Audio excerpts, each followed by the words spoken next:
Hey TankTalks. guys, how are you? Uh, have a wonderful day. So it's me again, Pranav Sharma, presenting the next episode of Tank Talks, presented by the Policy Tank. Today, I'm your host, and with me joining Ryan will be your the co-host for today, and our special guest for the day is Nell from Germany, Hamburg. So welcome Nell to the episode, and I'll tell you that yes, today we'll be talking a lot about the joyful leader harnessing happiness, mindfulness, and purpose of positive leadership and well-being. So, welcome, Nell, over the episode today. Thank you, Pranav. Thank you also to your co-host Ryan for. It's pleasure to be with you guys. You're welcome. So, could you like to introduce yourself, please? Sure. My name is Nell Puta. I'm founder of Calmfidence Academy, where we help leaders and teams, and also coaches or mentors develop this psychological capital. And psychological capital, it's all about inner stability through this positive mindset system and also positive leadership. Nice.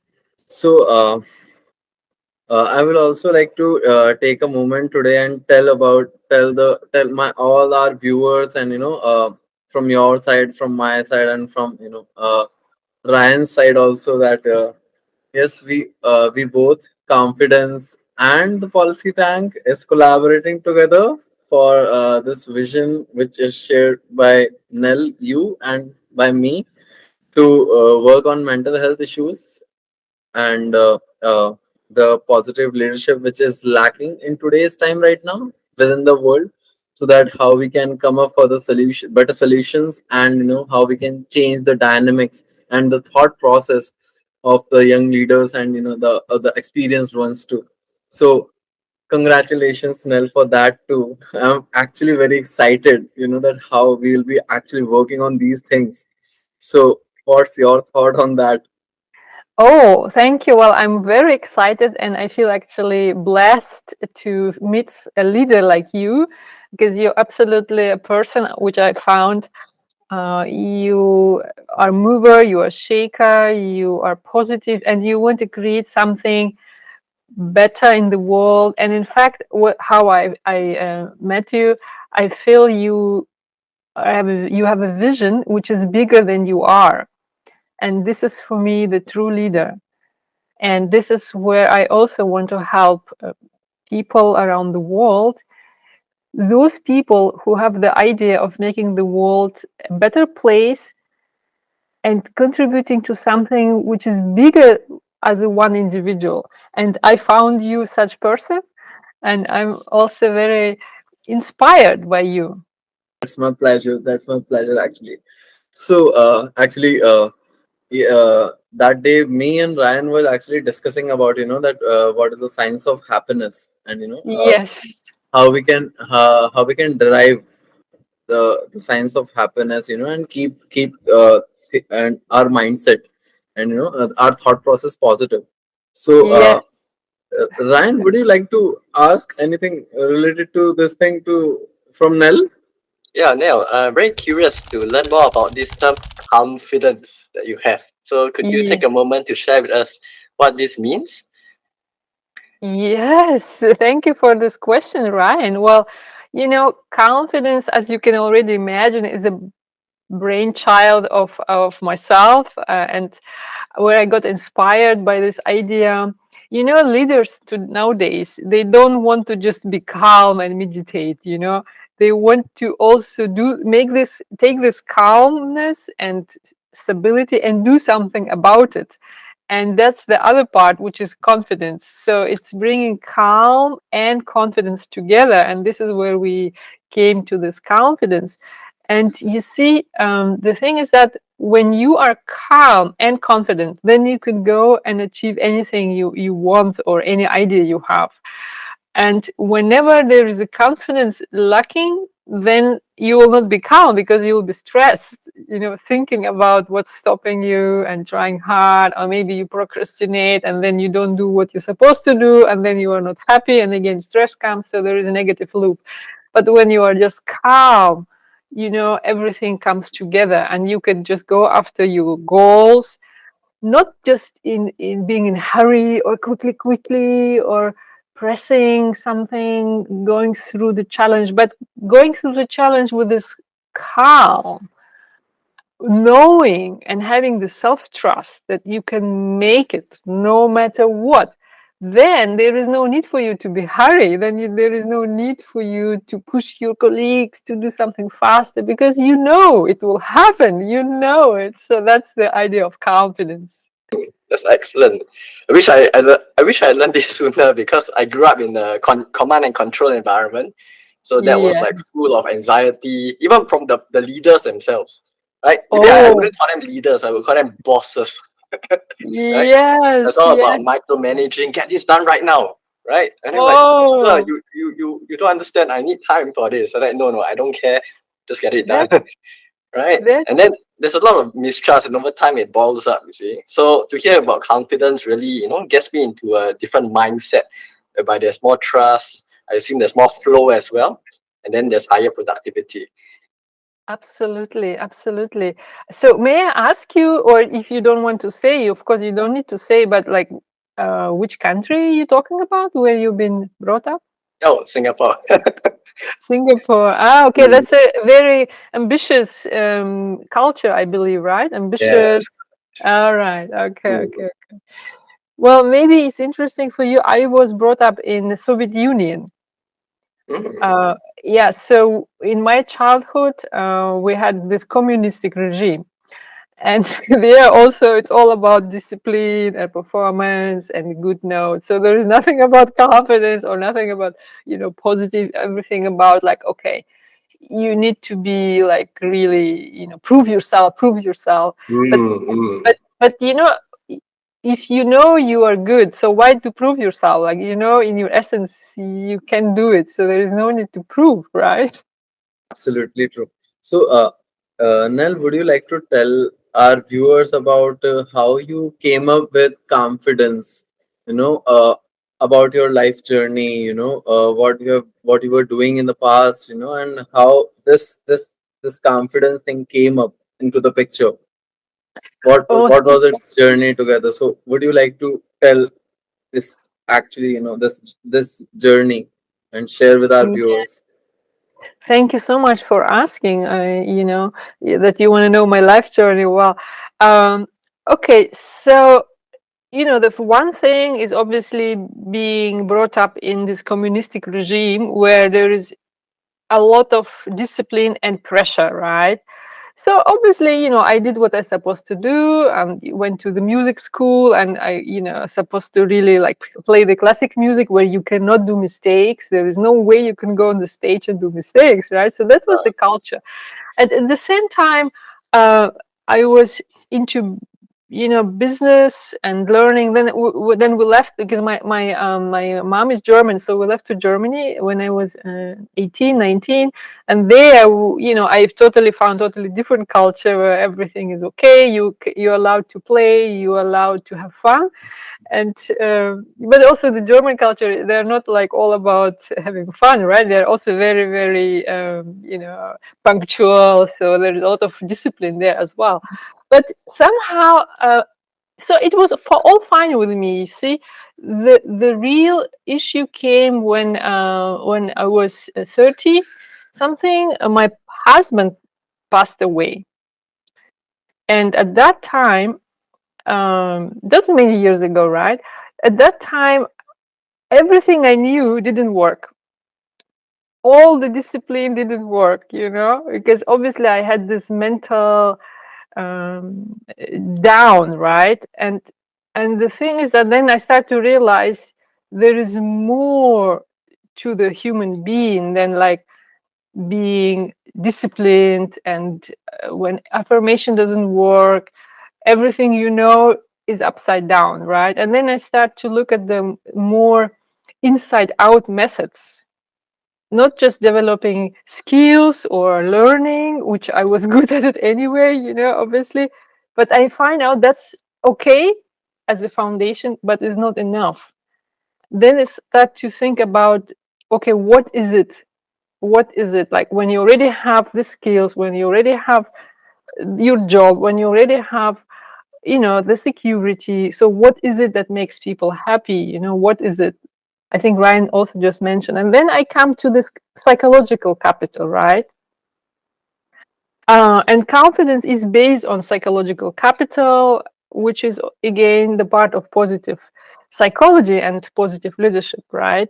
So, I mean, the capital, right? We all learn in the school or in universities, in our societies, especially this ambitious, forward-driven society. It's about financial capital, which is necessary, which is social capital, like our connections, and then also there's human capital, skills, talents, which is all fine.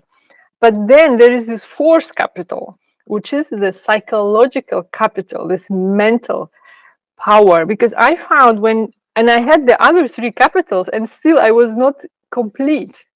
You see, it's when I start searching for more, then I found the importance of psychological capital. And this is all what confidence all about. So now is my mission to help leaders, to help students, to help actually anyone who wants achieve more in life, but there is something stopping them, right? And they don't know what is it exactly, or maybe they know what it is, and still they need to find out this solution, right? So this is what I want to do with the rest of my life, with the second half of my life. But I guess Ryan would also, agree with me on this part that, when it comes to, positive psychology and, psychological capital. In today's time also, people more oftenly go to a doctor or visit doctor when it comes to physical health. But when it comes to mental health related issues, or when any of the person is struggling with the psychological capital, they don't feel like that, okay, we should consult, right, to someone, or we should actually talk to someone, that this is the issue, or this is the problem with which we are going through, or what we are facing right now. So how to deal with that, and how to create awareness, and how you have achieved this thing, because I'm pretty sure that that since very long you are working on these lines in Germany. So when you started all these things, so what challenges you faced as a woman entrepreneur? So, like, Y- if you can tell all these things. yeah, very good question. You see, the thing is with this misconception about mental health, and people don't want to, admit they need help, right? Also, it comes, the thing is with the psychology, right? After the Second World War, there were many people traumatized all around the globe, right? So all those scientists and psychologists, they would look at the mental issue from the perspective of trauma, and there's something wrong with someone, right? Um, and it's also very sad, dealing with all those. So this is this is how we think about the psychology from the Second World War history. It is, yeah, only just after, like, I think just in the latest like 2-3 decades we start to think about positive psychology. Like, you don't need to be mentally uh, sick to go to coach or to therapist, because there could be some small things, right, which it doesn't need to be big trauma. So the Martin Seligman, he come up with this positive psychology idea, and not just look at the mental disabilities, but also like anyone need help, right? And the awareness thing, as you mentioned, this is of course important to explain to people there is nothing wrong with you when you, for example, procrastinate. Because procrastination is, of course, it comes from fear, for example, right? And every human being, which with healthy psychology, has some fears, because our human need is to be safe, to survive. So when you see a snake, it's normal to fear. If there is a bus crossing your your nose, it's normal to have fear. And it's the same. Like if you do presentation and you have a little bit of excitement or fear, like is it a fear or is it excitement? Like where is it? So it's normal to be down because it's about life, right? There is positive, there is negative, and positive psychology doesn't mean everything is positive, right? That's another misconception I'd like to also clarify. It's about accepting there is positive, there is negative, like day and night. So I think the idea is really explaining to people there is nothing wrong with you if you feel sad, or for whatever reason. It's just maybe first of all saying, okay, there's nothing wrong with me. I'm human being, and it's just normal for us human being to have feelings, right? So, and to other part of your question, like how did I, um, as a woman, obviously, I know it's a big topic also in Asia, like women having a role of like not able to speak up, for example, right? Or not brave enough to talk in public, or in family or at work. Even in the family, it all happens very often. Um, yeah, women is even a bigger issue. I think for this one, Pranav, we need a different podcast. Because the thing is, I guess in our last podcast, which Ryan and us we recorded, was it was itself on women empowerment and women's Yeah, participation into the formal workforce. So it was just related to that thing, that because the mentality is right now it is on that part, that yes, in the beginner roles, yes, women's are there, but not on the executive roles. So we need to yeah, increase that ratio, and especially when it comes to Asian nations and other nations also, because although yes, womenization happens, or feminism, the in the formal workforce, although women's participation got increased when it comes to Western nations or European nations, but the struggle is somewhat different in today's time. It is related to the issues related to mental harassment, or glass cliffing issue, or glass ceiling issues, which are actually more yeah. prevalent right now in these days. So that's the thing. So as I'm because yeah. yeah, Please go ahead.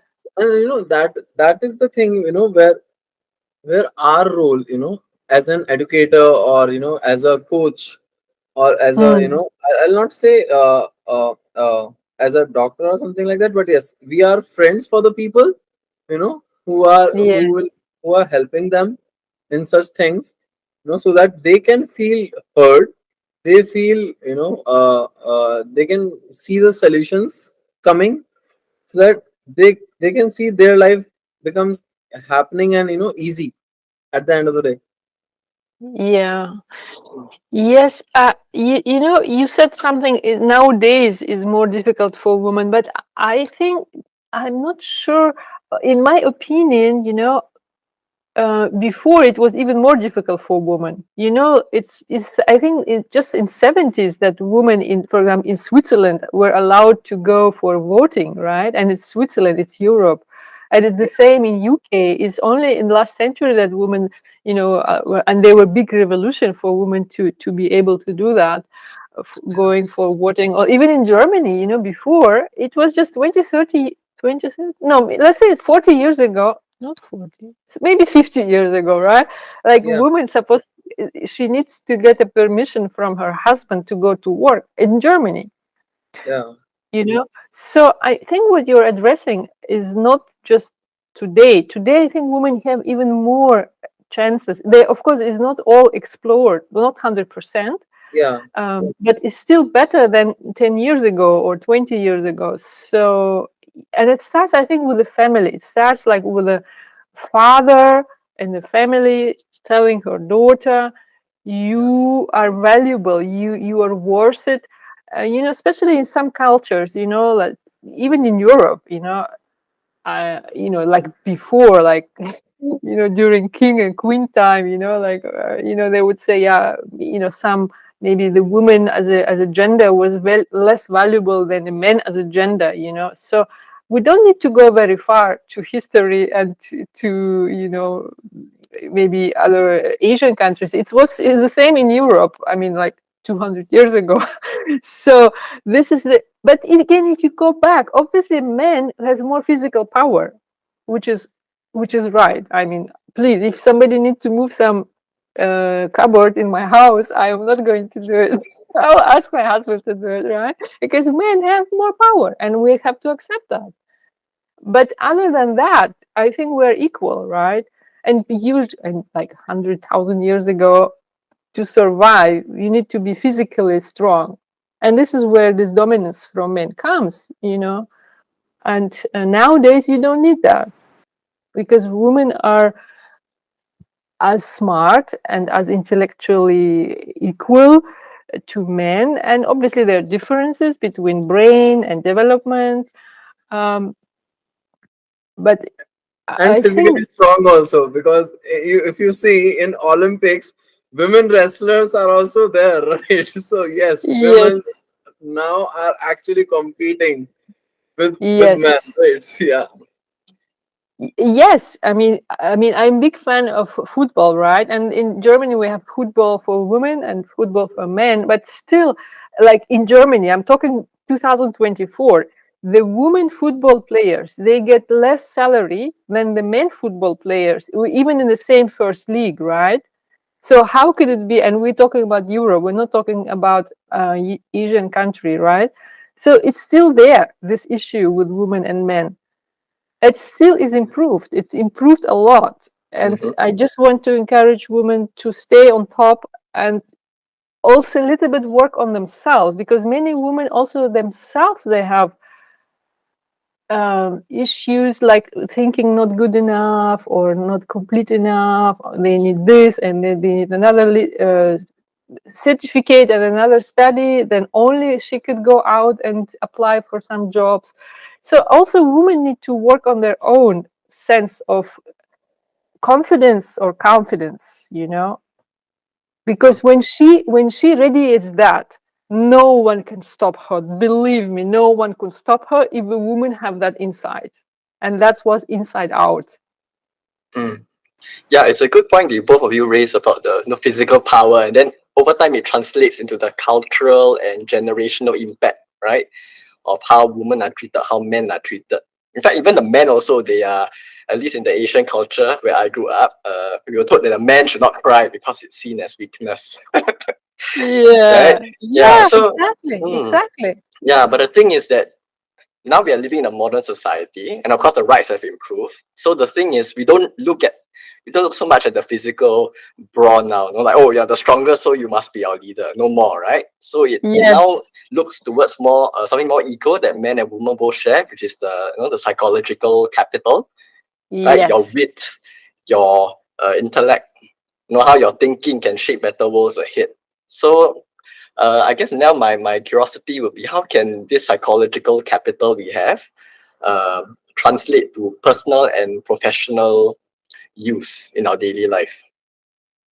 Oh, that's everywhere, because psychological capital, um, it's about your emotional stability. Have you seen the tennis game yesterday?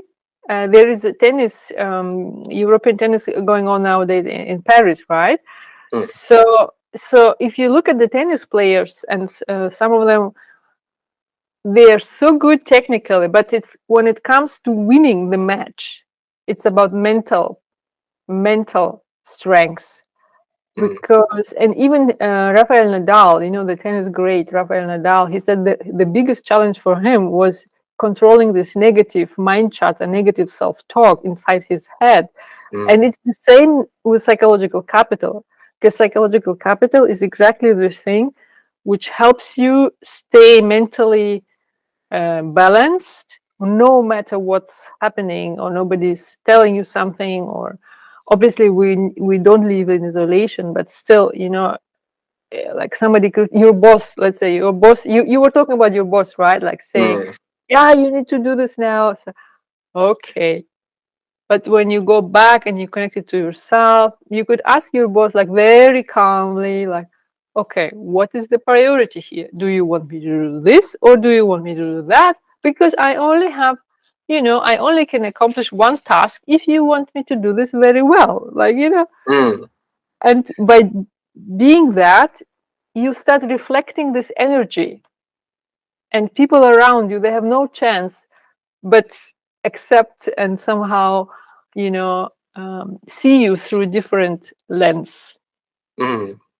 Yeah, I guess the result would be everyone will say, wow, like he's responding so calmly, he's being very tactful, he's negotiating very well. I mean, how could the boss continue to behave like that towards him? Yes, Mm. absolutely. But it all starts with this, also with women, right? Like, okay, if Mm. I know, and some women, they also suffer from imposter Oh, imposter syndrome. syndrome. Like, even like she has PhD degrees and this and that and all masters and so many certificates, and still she thinks she doesn't know enough, or she's not good enough. Mm. So then, instead of going and acquiring next skill, maybe she should come to mindset coaching and develop this confidence, because everybody have it. It's just a matter of, like, cultivating it, right? And this is why we are here for. Mm. Yeah. So, Nell, what do you think? Like, how is this psychological capital, can be measured in the longer run? And, what are the tools for, or assessments are commonly used to evaluate them? Can you shed some light over that part, please? Yes, this is very good question, because we don't need to talk about something which is not measurable, right? Like, so the good thing is that psychological capital as a concept, in the background, has this acronym, which stays for hero. You can measure the hero formula, stays for H for hope, uh, E for efficacy, confidence, R for resilience, and O for optimism. And Lucen, he's the one who actually created this term. The term psychological capital was coined by Professor Fred Lucens from the University of Nebraska.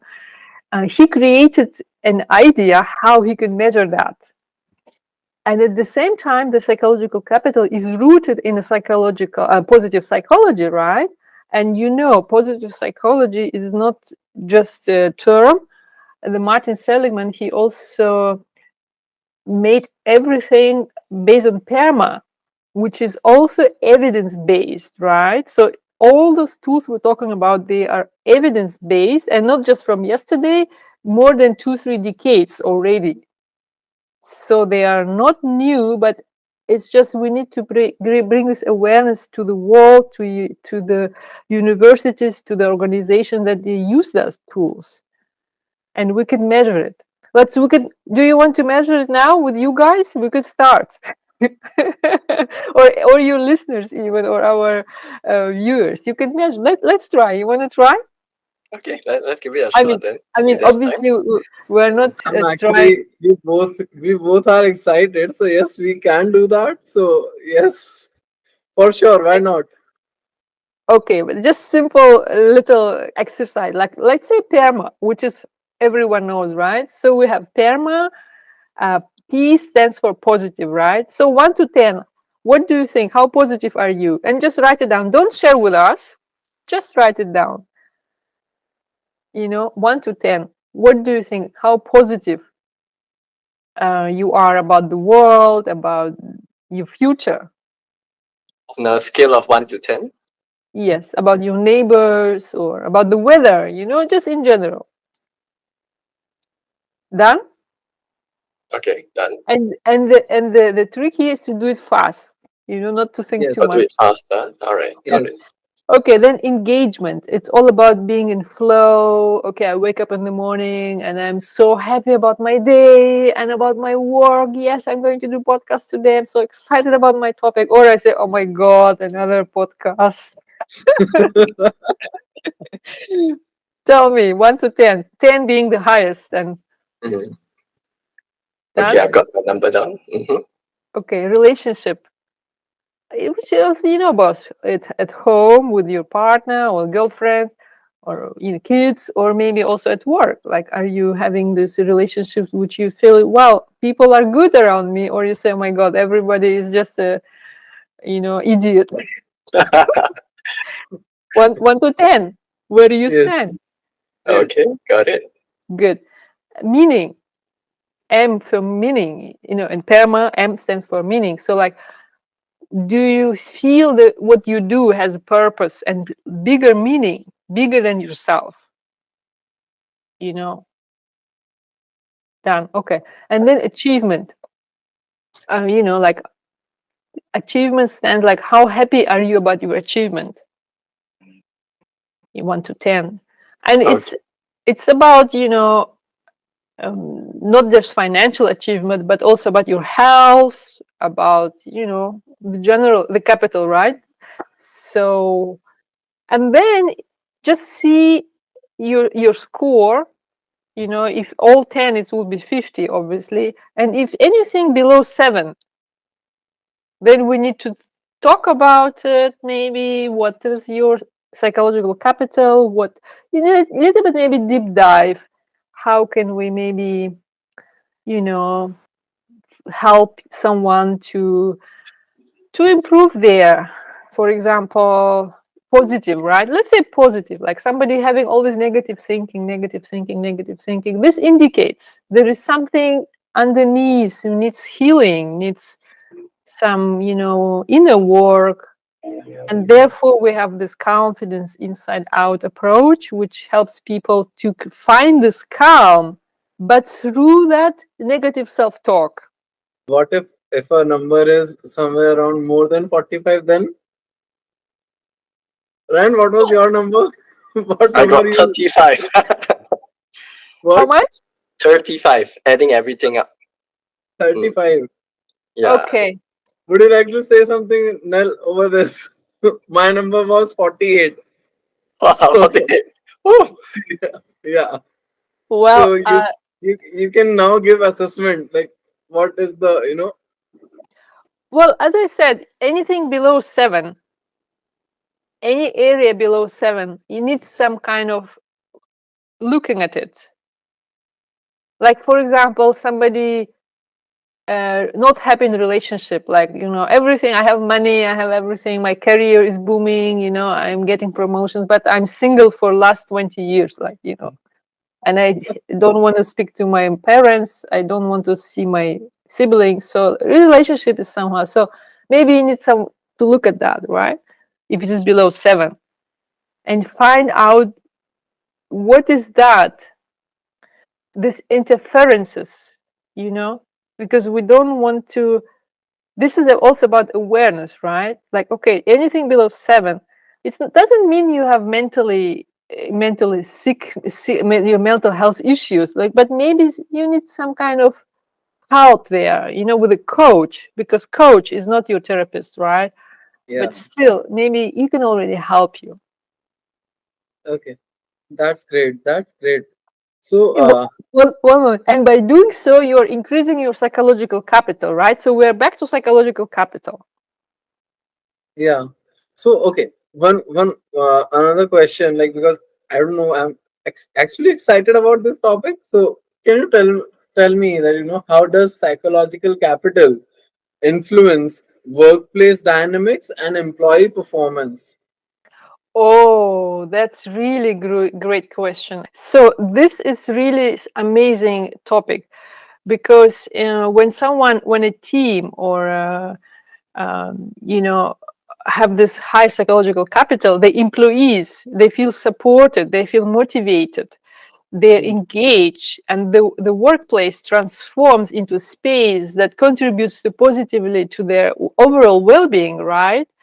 So the impact extends to physical health of individuals. And research, it's all research based, also indicates that this positive psychological state, which is also high psychological capital, is associated with lower stress levels. And obviously, stress is the issue with the health, right? So the satisfaction of overall employees' well-being and positive mental state also increases among employees, right? And when employees are happy, they are obvious and healthier, then there is less time they are not going to work because they're not well, and then the profitability at the end of the day also improves, right? When people are more happier and they are more collaborative. And this is something interesting. I love that the psychological capital contributes to pro-social behavior, which means, what does it mean? Which means we like each other and we like to work with each other, and then we create more ideas, because it's like 1 + 1 is 3, you know. And this is the Yeah, pro-social behavior, which is all can only happen when people are happy, when they are high in psychological capital, right? yeah, yeah, Mm. But now, what happens if they are stressed out or in times of adversity? How then do they, go back to building that psychological capital to thrive?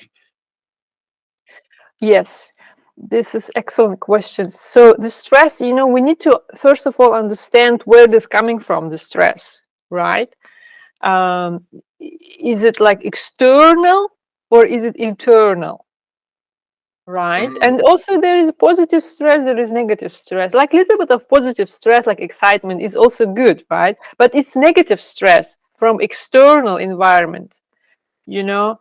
Uh, let's say something demanding, then we need to see, okay, that what is being demanded of me, is it realistic that I give it? Can I give it at all? Maybe the people from outside demanding, maybe what they want is not even realistic, right? And I'm being stressed to give it to them, right? So this is one issue. When the stress is internal, coming from my own idea of being perfect, of not making any mistakes, like not allowing to do any mistakes, or a fear of criticism, then you guess it, you need to go back and work on your inside with the confidence, with your coach, and maybe do some, yeah, kind of reflection. yeah, yeah. But I don't know. Does it happen with you guys or not? But it is, I guess, a very normal human tendency. Like, let's suppose if you are telling me anything to do, right? So the first answer which will come out of my, come out of my mind, or from my heart, is it will be like, no, it cannot happen, right? How it will be done? So what is that, that tendency of a person, when the answer which comes from their inside is no at the first place? How can like, what will you tell that situation, or that state, when the first instinct of any particular reply is no, rather than being yes? How do you take this? Okay. So maybe a little bit deep dive for confidence inside out approach, right? One of the there there are a couple of elements there. First of all, when there is tendency like this, first of all, we need to understand that it's unconscious, right? It's beyond our rational intellectual understanding, right? If Yeah, like anything happened, all I first say no, like it's negative, kind of negative, like perspective, right? So if this is somehow extreme, then I need to understand this is not rational, this is unconscious. And whatever is unconscious, you cannot fix it with rational thinking. We need to go yeah. unconscious, which is a little bit deeper, right? Okay. And then the second issue is, the second thing is that because it starts from positive psychology, right? So we say this is not a person who is negative, it is a part of that person that creates that negative answer. Yeah. You see the difference? Yeah. So is it like looking at the behavior rather than the identity? And no, yes and no. It's about identity, saying this negative answer, or it's not an identity, it's a part of that identity. Ah, Yes, because when you start looking at, like, even your neighbor may be loud, or someone is, like, not pleasant. If you start saying it's not the person is not pleasant, but there is a part that's loud, right? It's not the person that's speaking loud, but this person has a part that creates that loud speaking for some unconscious need, maybe, attention, maybe they're afraid and that's why they need to be loud mm, to cover it up. So there is some unconscious need. So there's, first thing is unconscious, second thing, it's not a person who is negative and idiot. mm, It's a part. And when you start to think about the part, then the problem is minimized, right? correct. Yeah. And I like Yeah. how the framing puts it such that there's this potential for change, for better change, rather than simply, putting the person in a box and saying, oh, you're like that. So, there's no hope. Yeah, Yeah. very good, very good, very good thing. And the third is, we say this one has positive intention. So this part that creates this negative answer, this has positive intention, but we don't know what. We could create a thing. Okay, maybe this person, I don't know, says no, but if you little bit dig deeper, we find out maybe it needs to say no to protect themselves, or maybe because maybe they're stressed, or maybe, whatever, maybe there is trauma in the past, there could be many things. But Yeah. usually like 99, let's say 95% of the time, it's a protection. This person is trying to Mm. protect themselves by saying to everything no. So when you know this, you start to look at the person a little bit differently. So maybe your communication will start to go a bit different with this person, you Yeah. know? Yeah. And then you're not triggered, because the issue is not about that person. The issue is that what's happened to you when that person Mm, says negative. That's actually the interesting. What does it make with you? What is your reaction? Tell me, please. mm, Let's say yeah. somebody's saying no. What is your reaction? What's happening on the inside? I would definitely, I mean, in the past, I would just react emotionally, right? I'll say that's the reptilian part of the brain, just, reacting. But over time, I've come to learn how to be more rational. So that means I will look at my response to the situation, because otherwise, everything is like kind of like cause and effect. But it is because of my mind that gives it meaning. Therefore, I respond in this certain way, right? And sometimes I might react in a negative way, but then if I choose to think rationally, I can respond in a positive way instead. Yeah. So Yeah, it's really all about the mindset. And I guess it leads back to psychological capital, which you mentioned now. yeah, yeah. Okay, so you learn to create a space, like 1 second or 2 seconds sometimes is enough not to react, right? Mm, And this 1 2 second between the reaction, maybe it's not even rational, maybe it's your inner wisdom. You think Yeah. it is rational, but to be honest, 2 second is maybe even more than rational. Or maybe it's rational and unconscious, both, which is excellent, because psychological capital is not just unconscious or intellectual, it's everything. Yeah. Yeah. And Nell, one more question, like, I guess this is a very important question. And, like, in today's time, in the rapid changing world, when, the education, the way of education is changing, and the dynamics when it comes to family, and, the relationship between parent and a kid, is also uh, taking a new shift altogether, if I say, because when you because as a as an educator, when I meet new people or new students, so the one thing what I have observed is, they struggle with their, with anxiety, with a lot of anxiety, mental health issues, panic attacks, and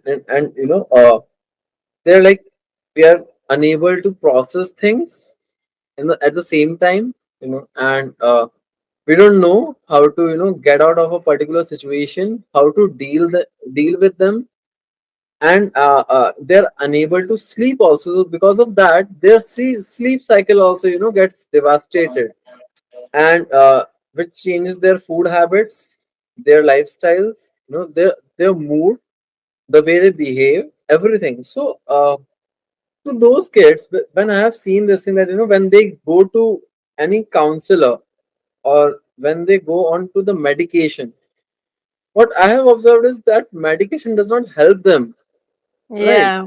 So what is the solution for those kids, for such kids? Because there, the point which comes up is, for them the environment gets or becomes more toxic, you know and it grows and on and on and on. Yeah. They are not able to find the solution, and then there's not a person also who, who can guide them, that Mm, okay, apart from this, going over the medication, there is also another path where you can, work on yourself, you can make mm, yourself happy.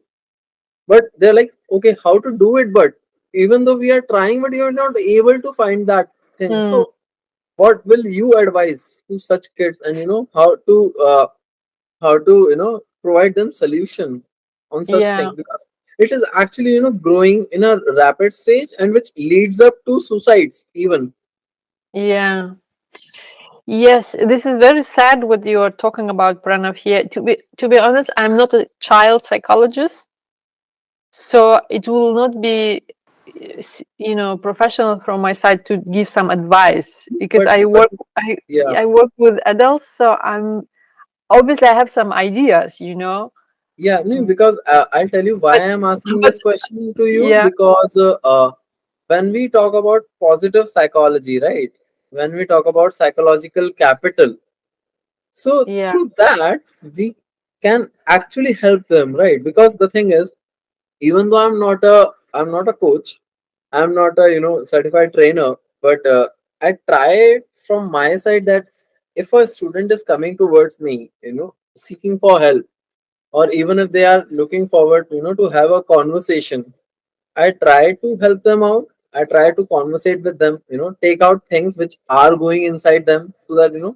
and after that they feel light, they feel happy, and they're like, thank you so much that, that you listened to us, you heard us.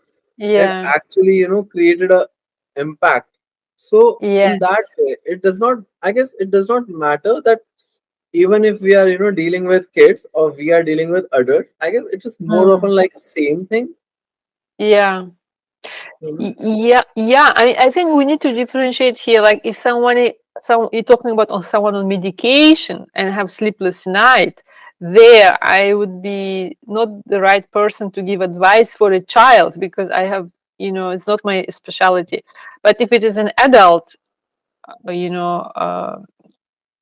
and you say, okay, someone just want to talk and they feel relieved just because they're talking to someone, absolutely, because the amplitude between these difficulties of the issues, is it a like severe thing, or it's something is could be elevated and healed through conversation with someone like I need to differentiate there, right? But obviously, talking, because some people get elevated through talking, some people needs more, other. There are different methods, right?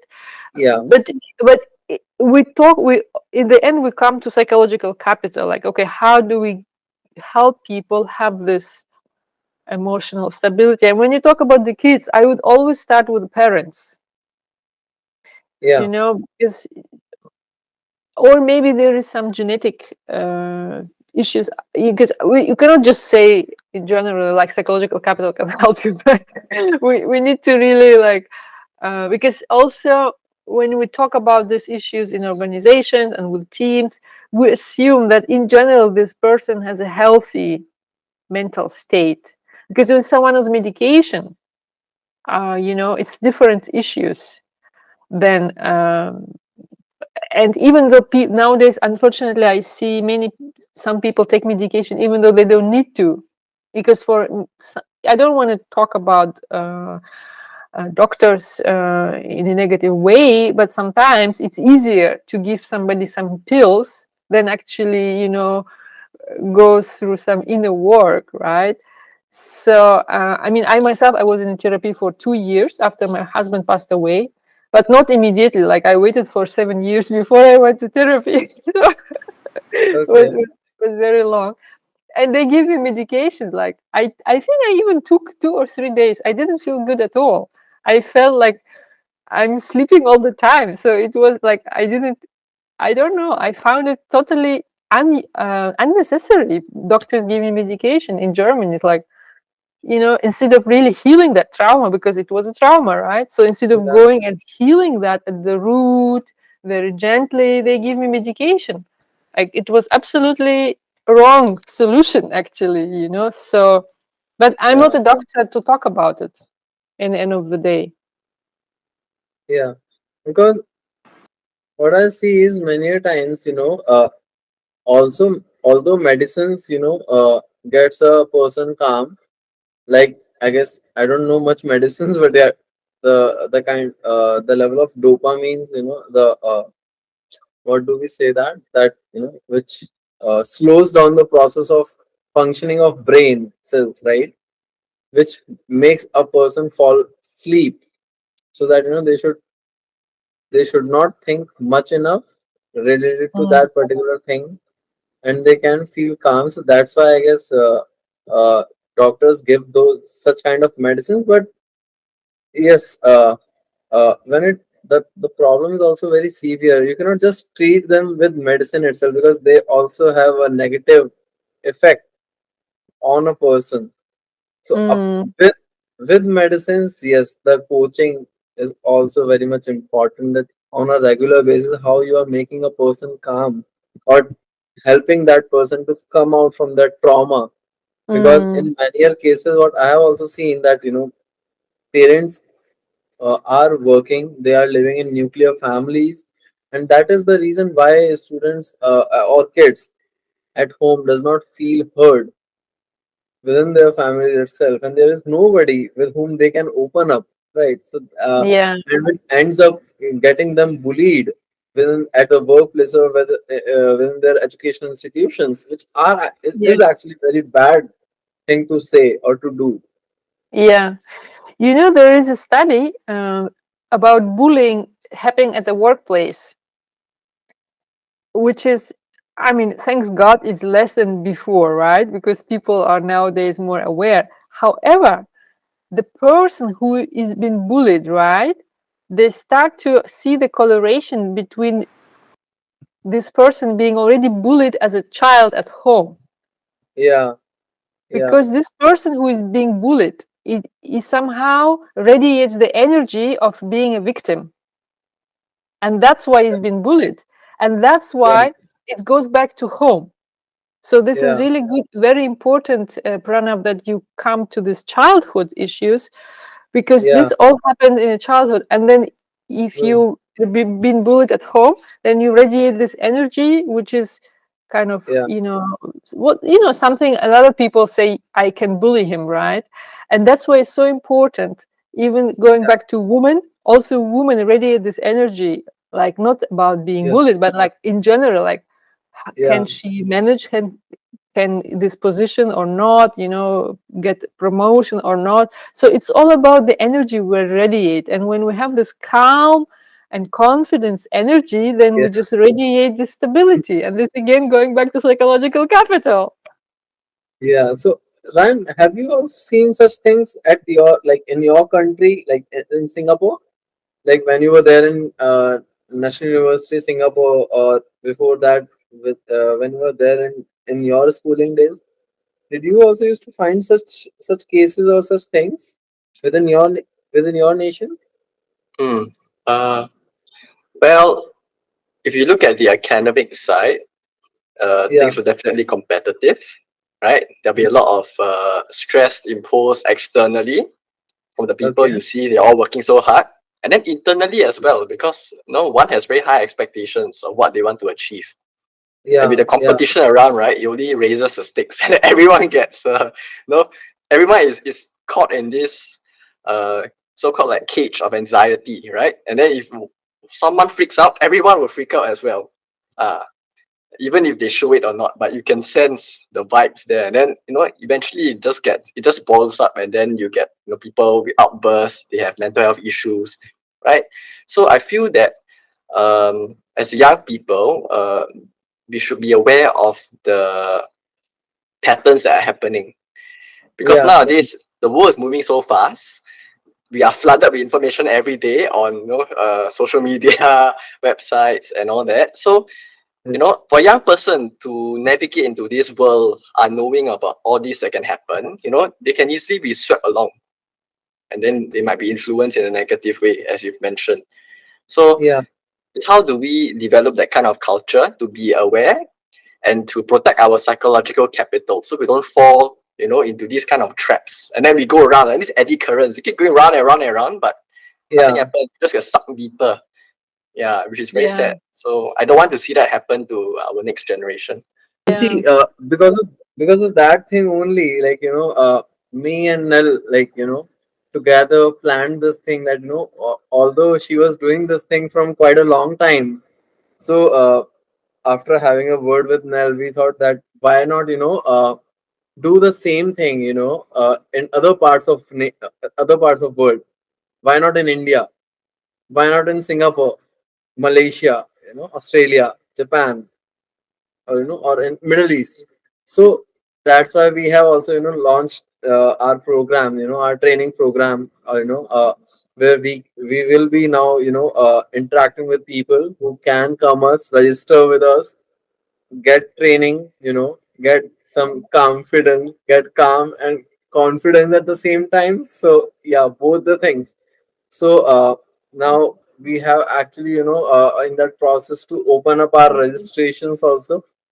So I would like to tell people also who are actually struggling with all such things, can come up, do not feel hesitant, come up, get registered with us, get training, take out things which are there inside with people are struggling with, and that, so that we can actually help people all together in a overall manner, so that they can then focus upon their growth, their life in a better manner. Would you like to add upon any other thing, Nell, into this thing? yeah. Thank you so much. Yeah, exactly. That's my mission, to help leaders develop the psychological capital so that they can go and achieve even more with this calm. Because you see, my first husband, he passed away from heart attack at the age of 46 because of stress, and we didn't really know. And I realized how this chasing and stress and working hard, there is a high price to it. Yeah. So people chasing this more and more and more, they're doing it at the cost of health, True. or at the cost of families, relationships, and this is very high cost. And that's why I said, after obviously I heal my own issues, I said, I'm not ready, I'm not done yet, right? There's still many things happen, because that's life. There is Yeah. something to heal. And then that's why I'm doing it, what I'm doing now, exactly to help people to achieve more, but not by chasing, but by having this inner wisdom and being in their own power. They Yeah. could do even more. There's a lot of potential, which is there inside the people, and we just now we are just on that mission to that embrace it further, or unearth it from within the people. So yes, So I wish both of us and all three of us all the best in this. And I guess Yes. we can keep doing these things for other people within our respective societies and within our respective nation, so that we can keep our things going on in a positive sense and work for a brighter future. Touching upon the billion hearts, which is Yes. also our the policy tank's vision at the end of the day. So Yeah. thank you, Nell. Thank you so much, for being there today on the podcast with me and Ryan both. And I'm actually very thankful to you. And Ryan, thank you for being there with me. And you can find Nell, Ryan, and me on our page also. And you can, and if you want to find all of us individually, then yes, you can follow Ryan on the LinkedIn and by his name, Nell by Confidence. And yes, that is all for today. And I guess you stay tuned with us, follow us, like us, and subscribe us, and stay tuned with us and for other podcasts. So thank you, all of you. Thank you so much. Thank you, Pranav. Thank you, Ryan. No problem. Thanks, everybody. Take care.